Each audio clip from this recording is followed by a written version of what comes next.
So what we want to do is we want to play exactly what Brian Windhorst had to say about this yesterday on ESPN, and then want to come back and continue on the show. Take a listen to what Brian had to say here. In order for you to survive at the Lakers, you gotta have a superstar. And I'm not talking about any superstar. I'm talking about generational, global superstar. And that's what they've got. Midway through LeBron's rookie year in 2004, right after he turned 19 years old, the Cavs sat down with him and said, going forward, we're going to talk to you about all of our deals.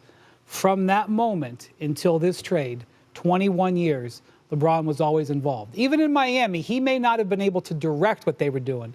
He didn't learn stuff the moment it happened. This is a huge moment because it basically signals the end of the LeBron James as the centerpiece era in LA and the beginning of the Luka Doncic era. And now every decision going forward, who they may sign, who they may trade for, how they operate their team is going to be built around number 77, not around number 23. That had to happen. It's not controversial. And in a way, they kind of did LeBron a bit of a favor by not coming to him. And the reason I say that is because they didn't want to put on his plate your friend, your coworker, the guy you won a championship with, your teammate at Clutch Sports. They didn't want to put that on his plate. They took it off of his plate.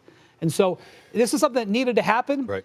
It was going to be difficult, I thought, for the Lakers. Instead, it's a beautiful situation where they can transition to a star. So I have no issue with this. And LeBron's first move, Stephen A., is to say, I'm not going to look for a trade. So you heard what Brian had to say.